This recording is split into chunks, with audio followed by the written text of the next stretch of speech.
Hola, hola, aquí les traigo un nuevo video de anatomía dental. En este caso voy a hablar del primer molar superior izquierdo. Bueno, me salté un poco. Antes de empezar a hablar del primer molar superior izquierdo, quería hacer una pequeña introducción de lo que serían todos los molares en este caso. ¿Qué podemos decir de los molares? Los molares son unas piezas relativamente de un tamaño bastante considerable, son piezas muy grandes y también podemos decir que se encuentran en la parte posterior de nuestra arcada dental, ya sea en la parte posterior superior y en la parte posterior inferior. También podemos ver que van a aparecer gran número de raíces. En los superiores vamos a ver que son trirradiculares, tres raíces, en este caso dos vestibulares y una palatina o bucal. Y en los inferiores podemos encontrar o podemos ver que son birradiculares, una raíz va a ser mesial y otra raíz distal. Eso en las raíces. Y en la porción coronaria podemos ver que todos los molares tienen forma de cubo. Dos caras libres para vestibular lingual o palatino. Y también vamos a poder ver dos caras proximales. Y una superficie oclusal o superficie triturante, como lo quieran llamar. En la superficie oclusal o triturante vamos a poder ver que es una pieza donde vamos a encontrar gran número de cúspides también en este caso. Cada cúspide va a estar formado por cuatro facetas, tres aristas, una arista longitudinal que separa las facetas lisas de las facetas armadas, toda la arista longitudinal, y las aristas armadas que separan cada faceta. Lo único que vamos a ver en los molares, como hacemos en la mayoría de las piezas, es básicamente ver los surcos principales, los surcos secundarios. No profundizamos mucho en los surcos accesorios. Pero en las imágenes que yo les traigo aquí, eso es un primer molar inferior y eso vendría a ser un segundo molar inferior. Podemos ver que aparte de los surcos principales y los surcos secundarios, vamos a poder ver unos surcos accesorios, de los cuales no se puede hablar mucho porque básicamente siguen la dirección de los demás surcos, o sea, no tienen una dirección muy específica. Pero al momento de hacer una restauración, ya sea con resina o amalgama, tenemos que darle la mayor anatomía posible o asimilar a lo que sería una pieza dentaria natural. También en los diámetros podemos ver que en los molares superiores básicamente tienen un diámetro mayor, en este caso de vestíbulo palatino o vestíbulo bucal. Y en los molares inferiores el diámetro mayor en su porción coronaria va a estar dada de mesio distal, mayor al diámetro vestíbulo lingual. Esas son algunas de las generalidades de todos los molares, tanto en las raíces, en la porción coronaria, en el número de cúspide, los surcos, en este caso que vamos a escribir más adelante también a más detalle. Entonces, para no hacerla muy larga, vamos a empezar a hablar del primer molar superior. Como siempre hago en todos mis videos, vamos a empezar a escribir tanto las caras libres, las caras proximales, la superficie oclusal, y ahora lo nuevo que les traigo aquí vendría a ser la porción radicular vista desde la parte superior. Y aquí tenemos dos caras libres, una cara libre vestibular, una cara libre palatina, donde nos llama mucho la atención esta prominencia que lleva por nombre como la cúspide Carabelli o tubérculo de Carabelli también. También tenemos las caras proximales, una cara proximal distal y una cara proximal mesial, donde también podemos ver el tubérculo de Carabelli. Una cara oclusal, podemos ver ahí nuestra cara oclusal, del cual hay que escribir muy a detalle más adelante. Y algo nuevo que les dije que les traje vendría a ser la porción radicular, pero visto desde la parte superior. Ahí tenemos una raíz palatina, una raíz distal y una raíz mesial. Ahí tenemos los agujeros apicales o foramenes apicales, por donde va a pasar todo el contenido vasculo nervioso, lo que son vasos, nervios, del cual va a dar vitalidad a toda esta pieza dentaria. A ver, vamos a empezar a escribir esta pieza dentaria. Ahí teníamos a Pocoyo, ahí teníamos a Buddy, esa vendría a ser la cara palatina.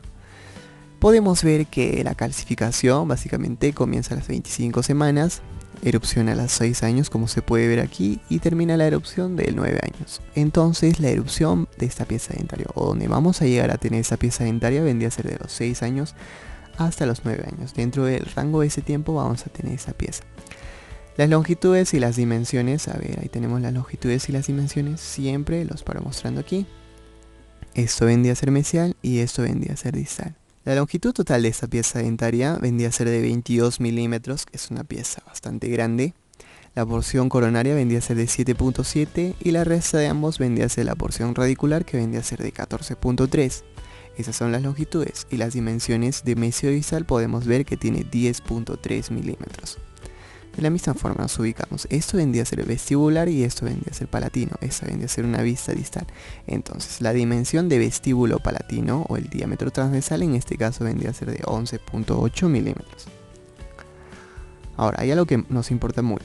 Esta pieza dentaria es considerada como la llave de la oclusión, por la forma en la cual va a ocluir esa pieza dentaria y va a determinar en este caso alguno de los traumatismos bucodentales, los cuales han sido clasificados por Angley. Va a determinar si hay una protrusión, una retrusión mandibular en este caso. Es por eso que debemos saber cómo ocluye esa pieza dentaria, porque es considerada la llave de la oclusión. La oclusión de esa pieza dentaria es muy importante. Vamos a ubicarnos primero, esto vendría a ser mesial y distal. Esta pieza dentaria va a ocluir con dos dientes inferiores, en este caso con el primer molar inferior y un segundo molar inferior. Entonces vamos a ver que va a ocluir, en este caso ya no lo sé que dividir en tercios sino en cuartos, o en la misma proporción para un cuarto, 2, 3 y 4. De la misma forma para el segundo molar, un cuarto, 2, 3 cuartos y 4 cuartos. Entonces podemos ver que esta pieza va a ocluir con 3 cuartos distales del primer molar inferior y un cuarto mesial del segundo molar inferior. Esa es la oclusión, podemos ver de nuevo. 3 cuartos distales del primer molar inferior y un cuarto mesial del segundo molar inferior, como se puede ver. Eso es algo muy importante que no deben olvidarse. Ahora vamos a empezar a describir la anatomía de esta pieza dentaria. Vamos a empezar primero de lo que sería de la porción coronaria, luego vamos a describir la porción radicular, que también está muy importante, muy interesante, las direcciones de la raíz, entre otros. Pero ahora vamos a ver lo que sería la porción coronaria, la cara oclusal. En la cara oclusal, primero vamos a ubicarnos, esto vendría a ser mesial y esto vendría a ser distal. Esto vendría a ser vestibular y esto vendría a ser palatino. Esto es una vista desde la parte inferior de la cara oclusal. Como siempre hago en todos mis videos, primero vamos a ver la forma que va a presentar esta cara. Podemos ver que tiene una forma romboidal, de los cuales los ángulos más agudos, en este caso, van a corresponder hacia los ángulos mesio-vestibular y el ángulo disto-palatino. Una característica de esta pieza dentaria o de esta cara que lo va a distinguir de los molares inferiores es básicamente el mayor diámetro que va a tener en sentido vestíbulo-palatino. Va a ser mayor al diámetro mesio-distal. Este diámetro mayor en sentido vestíbulo-palatino va a ser por la mayor prominencia que muestra en el lado vestibular. Y es gracias a esto que va a mantener un mayor diámetro, y estamos repitiendo, en sentido vestíbulo-palatino. Ahora vamos a empezar a describir los lados en la cara oclusal. Vamos a tener primero el lado vestibular, que es convexa como se puede ver y mantiene una leve inclinación hacia distal como se puede ver. Además va a estar formado por dos convexidades, una convexidad que corresponde a la cúspide mesio-vestibular y otra convexidad que corresponde a lo que sería la cúspide disto-vestibular. Ambas convexidades van a estar separados por un surco que se va a prolongar en dicha cara vestibular también. Y en el lado palatino de la misma forma podemos ver que es convexo en toda su extensión.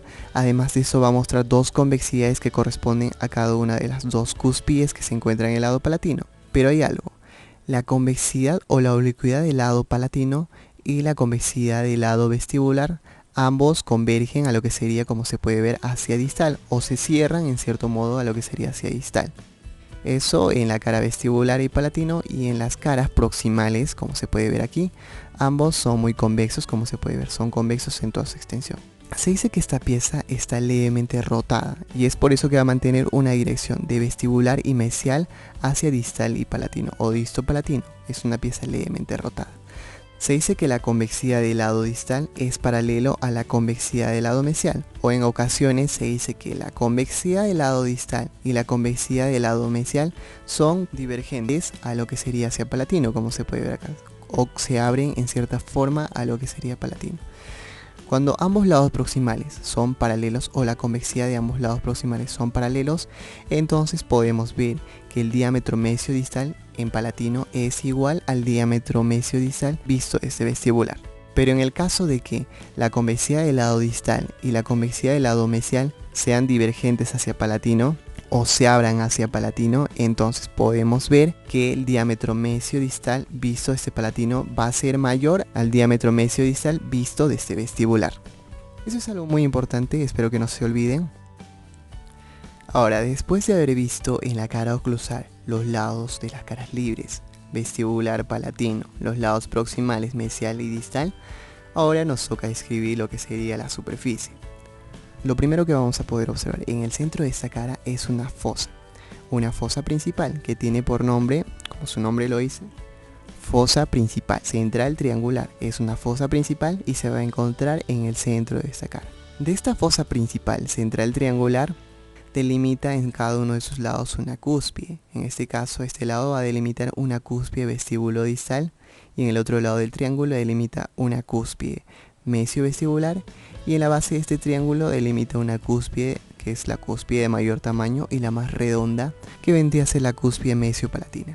Aparte de esto, también vamos a ver que esta fosa principal central triangular salen dos surcos, un surco en dirección vestibular y otro surco en dirección mesial. También se les denomina fisuras. Entonces, la fisura vestibular, como se puede ver aquí, vamos a ver que se va a prolongar en la cara libre vestibular, hasta terminar en una fosita que se le denomina fosita vestibular. Este surco o fisura vestibular separa dos cúspides o delimita dos cúspides, una cúspide mesio vestibular de mayor tamaño y una cúspide vestíbulo distal de menor tamaño, entre las cúspides vestibulares. También ahora vamos a ver que esta fosita principal central triangular va a salir un surco con dirección hacia el lado mesial, como se puede ver, que generalmente va a terminar en una fosita bien pequeña, que es conocida como la fosita secundaria mesial. Hasta ahora ya hablamos de dos surcos principales, el surco principal vestibular y el surco principal mesial. El surco principal vestibular, a modo de resumen, se encuentra un poco inclinado o tiene una dirección oblicua, en este caso hacia el lado distal, que también se va a prolongar en dicha cara. Y el surco principal mesial, como se puede ver, va a terminar en una fosita secundaria, que es la fosita secundaria mesial. Ahora, de esta fosita secundaria mesial van a salir dos surcos en dirección hacia los ángulos de esta cara. Un surco en dirección hacia el ángulo mesio vestibular, que es un surco secundario. Ahora también vamos a ver otro surco secundario que va en dirección hacia el ángulo mesio palatino. Estos dos surcos secundarios delimitan la cresta o reborde marginal mesial, como se puede ver acá. Al delimitar la cresta o reborde marginal, también vamos a ver que esta fosita secundaria mesial, pequeña fosita, va a salir un microsurco, que generalmente se encuentra en el lado distal, que cabalga por encima de la cresta marginal, como se puede ver. Como les digo, este microsurco generalmente se sabe encontrar en el lado mesial, pero eso no quiere decir que en el lado distal también no hay, en ocasiones también suele presentarse. Si recordamos y hablamos de este microsurco también en el premolar, que pudimos ver de la misma forma que se presentaba, que cabalgaba por encima de la cresta marginal. Ahora, el surco principal vestibular y el surco principal mesial, ambos van a formar un ángulo de 95 grados, que casi es un ángulo recto, en este caso vendría a ser 5 grados mayor. Esto básicamente por la oblicuidad que va a tener el surco principal vestibular. Dentro de esos dos surcos principales delimitan a la segunda cúspide de mayor tamaño, en este caso que vendría a ser la cúspide mesio vestibular. Y ahora, hacia distal y hacia palatino podemos encontrar una nueva fosa, que es la fosa principal distal. De esta fosa principal distal van a salir dos surcos bastante oblicuos, uno en dirección hacia palatino, el cual se va a prolongar en la cara libre palatina, como se puede ver aquí, se va a prolongar, es un surco bastante oblicuo. Y otro surco que va en dirección distal, como se puede ver aquí, que va a terminar en una fosa secundaria, que es la fosa secundaria distal. Generalmente llevan el nombre distal o mesial, es porque están muy próximos a dichas caras. De esta fosa secundaria distal van a salir también dos surcos secundarios en dirección hacia los ángulos vestíbulo distal y disto palatino, como se puede ver aquí. También delimitan la cresta o reborde marginal distal, que es muy parecido a la cresta o reborde marginal mesial. Estos dos surcos principales, distal y mesial, encierran un ángulo mucho más amplio, un ángulo obtuso, que es un ángulo mucho más amplio a diferencia del ángulo que formaban esos dos surcos principales. En este caso estaríamos hablando de un ángulo prácticamente unos 120, unos 140 grados, que eso ya es criterio mío. Estos dos surcos principales delimitan a una cúspide o la cúspide de menor tamaño entre las cuatro cúspides, que vendría a ser la cúspide distopalatina. Ahora ya mencionamos dos cúspides, la cúspide distopalatina y la cúspide mesio-vestibular. Nos faltaba mencionar dos cúspides más, la cúspide distovestibular y la cúspide mesio-palatina. Ambas cúspides, básicamente una característica es que están unidos por una cresta de esmalte. Esta vendría a ser una cresta de esmalte. Une estas dos cúspides. Esta cresta de esmalte se denomina la apófisis oblicua. Es una cresta de esmalte muy parecida a lo que pudimos observar en el primer premolar inferior. Además es una característica que lo va a distinguir del segundo molar superior que vamos a ver más adelante.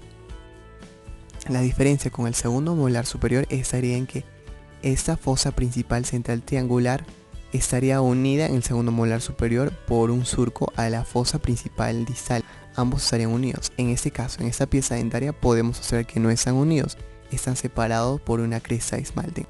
Esa cresta de esmalte se denomina la apófisis oblicua. Ahora, también les voy a mencionar algo o un poco de morfología oclusal que tal vez en videos posteriores lo suba más completo. Según la morfología oclusal de los dientes posteriores, no solo hablando del primer molar superior, sino hablando también de premolares, estaríamos hablando que vamos a ver solo un surco principal.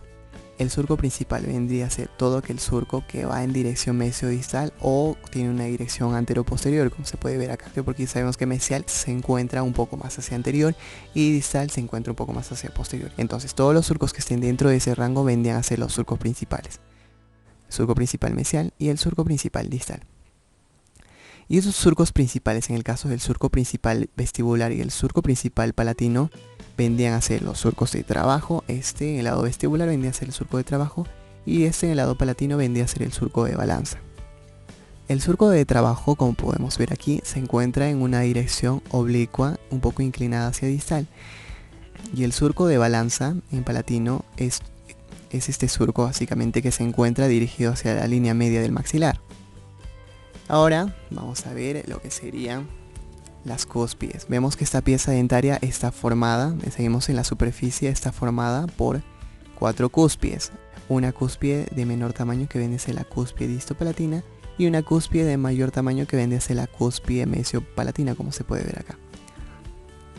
Cada cúspide está compuesta por facetas armadas y lisas. Para explicarles mejor esto, voy a trazar algo. Esto que estoy trazando vendría a ser una arista longitudinal. La arista longitudinal separa lo que serían las facetas armadas que se encuentran dentro de ella de las facetas lisas que se encuentran en el exterior. Las cúspides tienen forma de una pirámide, todas las cúspides tienen forma de una pirámide, pero en este caso estamos tomando de ejemplo una cúspide que vendría a ser la cúspide distovestibular. Tiene forma de una pirámide, como se puede ver. El vértice vendría a ser la parte más alta de la cúspide. Entonces podemos ver estas dos partes que se encuentran en la parte interna, o estas dos paredes, serían las facetas armadas. Ambas facetas armadas están separadas por una arista armada, tiene el mismo nombre. Y por la parte exterior de la arista longitudinal tenemos dos facetas también, que son las facetas lisas. Separadas también ambas facetas lisas por una arista lisa. Eso vendría a ser una cúspide.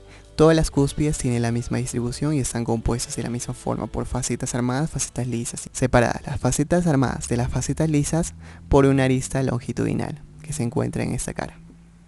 Ahora también podemos ver, como ya les dije, esta superficie o esta cara oclusal está formado por 4 cúspides. 2 cúspides vestibulares y 2 cúspides palatinas. Una característica que lo va a diferenciar de los molares inferiores es prácticamente que las cúspides vestibulares vendrían a ser unas cúspides más agudas y las cúspides palatinas vendrían a ser cúspides mucho más redondeadas. En los inferiores vendría a ser todo lo contrario. Entonces, de acuerdo a la morfología de los dientes posteriores, no solo de los molares sino de premolares también, estaríamos hablando que estas cúspides palatinas son conocidas como las cúspides de apoyo, o también son conocidas como las cúspides de soporte, o en todo caso, lo más común, que vendría a ser las cúspides estampadoras. Y estas cúspides que se encuentran en vestibular o están en íntimo contacto con el carrillo son conocidas como las cúspides famosas. En este caso vendrían a ser las cúspides tijera o de corte también. Esto vendría a ser para todos los dientes superiores. En el caso de los dientes inferiores esto prácticamente se invierte, ya que en los dientes inferiores las cúspides estampadoras vendrían a ser las cúspides vestibulares y las cúspides tijera o de corte vendrían a ser, en el caso de los dientes inferiores, vendrían a ser las cúspides linguales. Ahora también el tamaño de las cúspides, que es muy importante mencionarlas. La cúspide de menor tamaño, como ya les dije, vendría a ser esta cúspide, la cúspide distopalatina. Y la cúspide de mayor tamaño vendría a ser esta cúspide, la cúspide mesiopalatina. La segunda cúspide de mayor tamaño vendría a ser esta cúspide, la cúspide mesiovestibular, y la segunda cúspide de menor tamaño vendría a ser esta cúspide, la cúspide distovestibular. Tienen esa forma creciente. Y yo creo que eso es todo con la superficie de la cara oclusal. Ahora vamos a ver algo muy importante que nos llama mucho la atención, que vendría a ser el tubérculo de Carabelli. Vendría a ser esta pequeña elevación, considerado como una quinta cúspide. ¿Por qué tiene el nombre de tubérculo de Carabelli? Tubérculo de Carabelli en honor a un dentista, en este caso francés, que es Georges Carabelli, que le puso tubérculo de Carabelli en honor a su apellido. Este dentista ha escrito varios libros sobre este tubérculo. Alguno de sus libros que vamos a mencionar es uno que es el libro de anatomía oral, donde habla del tubérculo de Carabelli. Otro también, que vende a ser su manual de odontología, también habla del tubérculo de Carabelli. O sea que es uno de los primeros personajes que ha empezado a escribir esta quinta cúspide, sus particularidades, su ubicación, entre otros. Aparte de ser un dentista, también ha sido un profesor de cirugía oral. Este dentista describe que el tubérculo de Carabelli se encuentra en el ángulo mesiopalatino visto desde oclusal. Pero si lo vemos desde una cara libre, en la cara libre palatina, básicamente hemos invertido el diente, tendríamos aquí el tubérculo de Carabelli. Este tubérculo de Carabelli, visto desde palatino, vamos a ver que aquí dista entre el plano triturante y cervical, o sea que no llega hasta el plano triturante. También podemos ver este tubérculo de Carabelli desde mesial, como estamos viendo aquí. Ese vendría a ser esta quinta cúspide, el tubérculo anómalo. Recibe varios nombres. Uno de sus nombres es el tubérculo de Carabelli. O también lo denominan como el tubérculo anómalo, porque prácticamente es una cúspide anómala. O en todo caso, el tubérculo o la cúspide, o la quinta cúspide de Carabelli. Entonces, esta quinta cúspide vamos a ver que en la parte más superior va a presentar una ligera concavidad acompañada de un surco, como estamos viendo aquí. O sea que no es convexa en toda su extensión.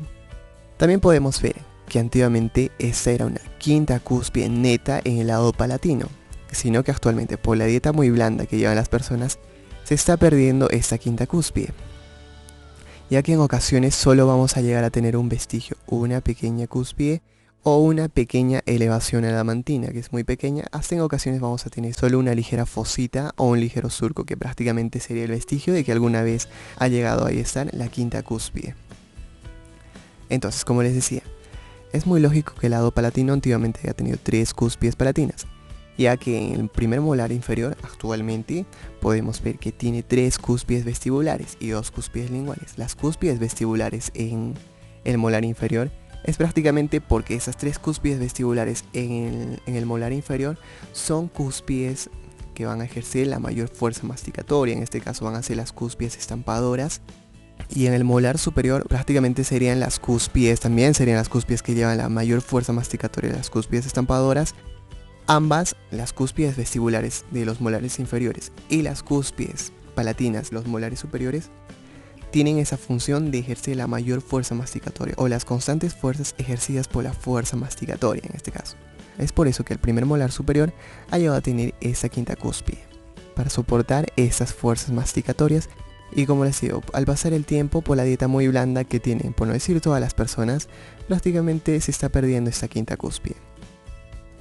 También algo que quiero mencionarles es que esa quinta cúspide o el tubérculo de Carabelli no siempre se va a encontrar solo en el primer molar superior, sino en ocasiones raras veces, pero sí llega a encontrarse en el segundo molar superior.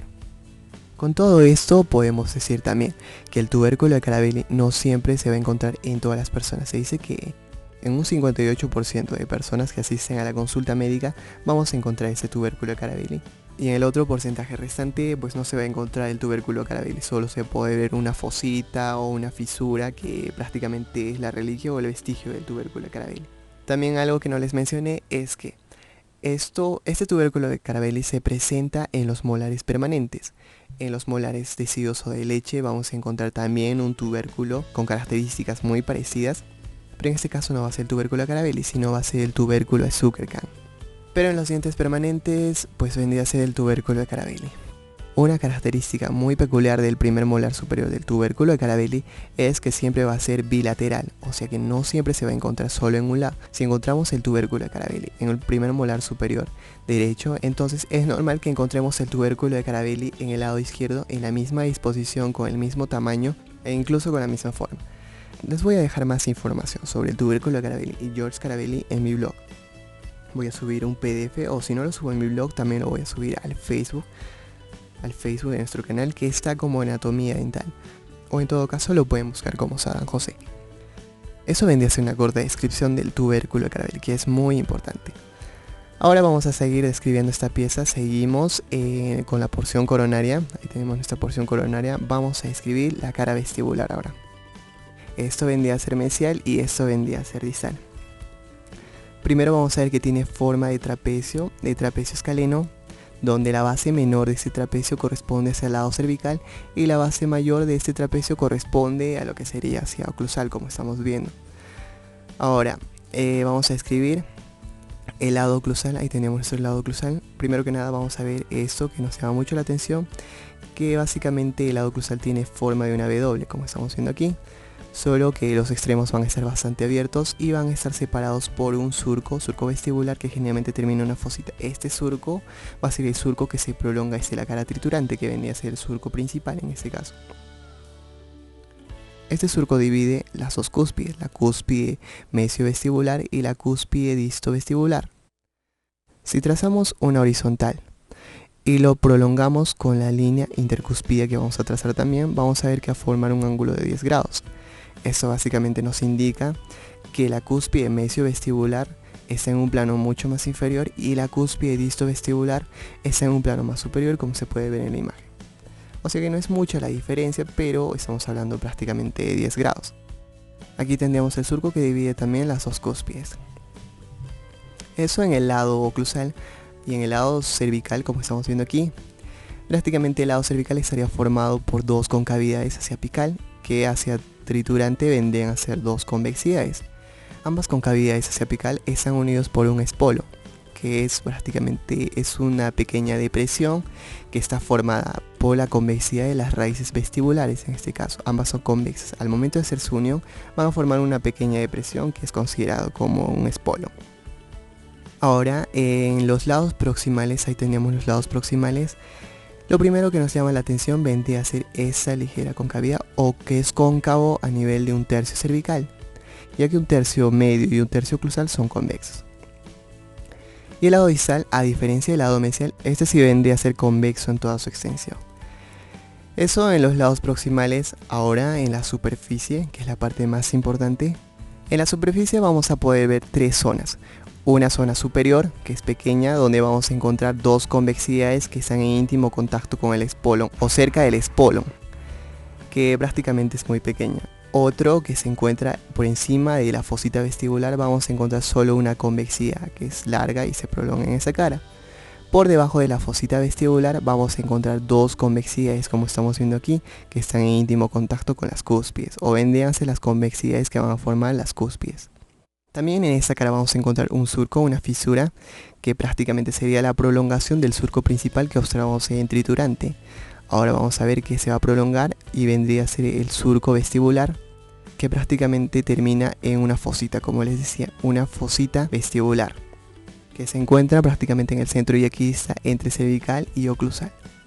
Este video lo voy a partir en dos partes. Estoy un poco ocupado y posteriormente les estoy subiendo la segunda parte, cual no hemos hablado todavía de la cara palatina, las caras proximales, la raíz, incluso la relación entre la corona y la raíz.